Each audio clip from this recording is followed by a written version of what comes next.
Ayon sa Abante Online News, hindi tutuloy sa House of Representatives ang 40 na social media personalities na inimbitahan ni Laguna Rep. Dan Fernandez kaugnay umano sa pagpapakalat ng fake news na katakda ang 40 House probe sa 40 bloggers. Sa halip sila ay magtutungo sa Korte Suprema ngayong umaga at magkakaroon umano ng press conference pagkatapos. Samantala, Attorney Vic Rodriguez may matinding paglilinaw para sa mga vloggers. Ito ang kanyang sinabi.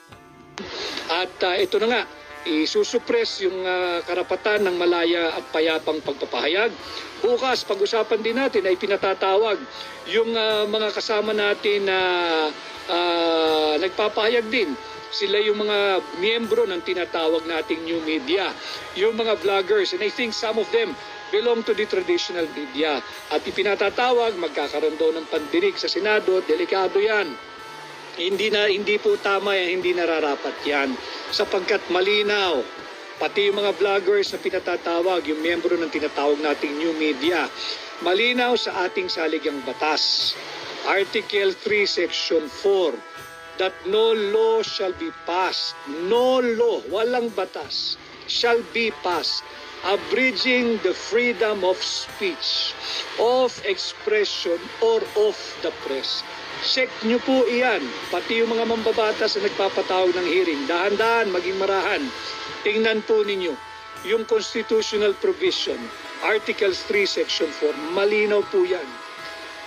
No law, walang batas, ang pahihintulutang ipasa na siyang kikitil, magbabawas o dili kaya'y pipigil sa kalayaan sa pananalita, sa pagpapahayag at pagbabalita. Bawal yan. Bawal yan. Anyway, it's just an invitation. Wala lang ako sa Maynila ngayon. Soon, I'll be back. But I'd like to extend my support and solidarity doon sa mga miyembro ng tinatawag na new media. Kayo po ay protektado sa ilalim ng ating saligang batas. In fact, kahit sa Estados Unidos, kinilala na ng Office of the Press Secretary ng White House yung kahalagahan ng papel na ginagampanan ng tinatawag nating new media. At sinasabi, yung mga perceived violation daw o paano malabanan ang fake news, alam ninyo, andyan ang ating mga batas sa libelo at cyber libel. Kung sa tingin ninyo, kayo ay nalibelo o biktima kayo ng cyber libel ng mga irresponsableng miyembro ng traditional or even new media, idemanda ninyo. Pero yung sasabihin mong investigation in aid of legislation, sinasabi na nga ng ating saligang batas, Article 3, Section 4, pakibasa, no law shall be passed abridging the freedom of speech, of expression, and of the press. Malinaw yan.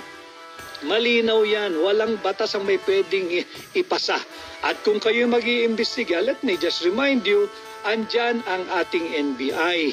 Andyan ang ating pulis. If you think biktima kayo ng isang criminal act or violation, tumungo kayo sa stasyon ng pulis. Diyan sa labas ng batasan, no?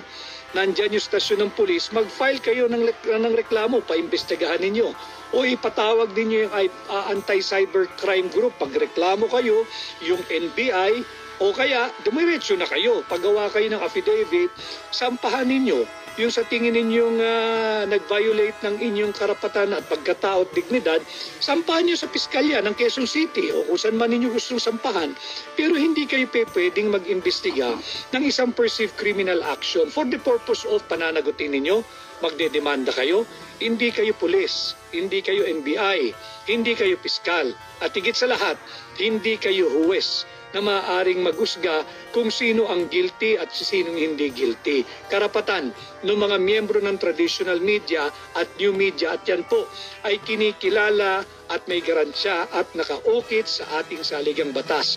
No law shall be passed abridging the freedom of speech, of expression, or of the press. Yan po, pati yung pagkikitil o pagbabawal sa ating malayang pagtitipon-tipon at payapang pagpapahayag ng ating salubin at damdamin laban sa mga maraming maling proseso, polisiya at panantayan ng gobyerno. Bawal po iyan.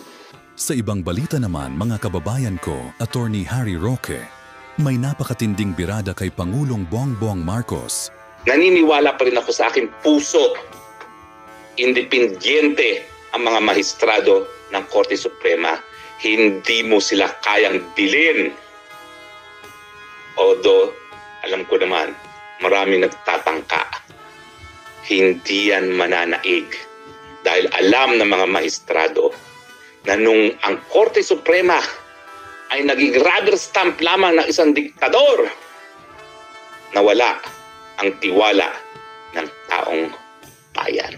So, Mr. President, Junior, pag siguro malinaw-linaw ng pag-iisip mo, linawin mo na ang dapat mong tignan yung BICAM report at hindi ang GAA.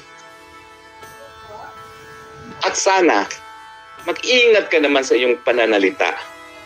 Kasi, bagamat hindi mo appointees ang mga justices at hindi mo sila nakokontrol gaya ng nakontrol ng ama mo ang Korte Suprema, naniniwala pa rin ako sa aking puso, independyente ang mga maestrado ng Korte Suprema. Hindi mo sila kayang bilin. Although, alam ko naman, maraming nagtatangka. Hindi yan mananaig. Dahil alam ng mga maestrado na nung ang Korte Suprema ay naging rubber stamp lamang ng isang diktador, nawala ang tiwala ng taong bayan.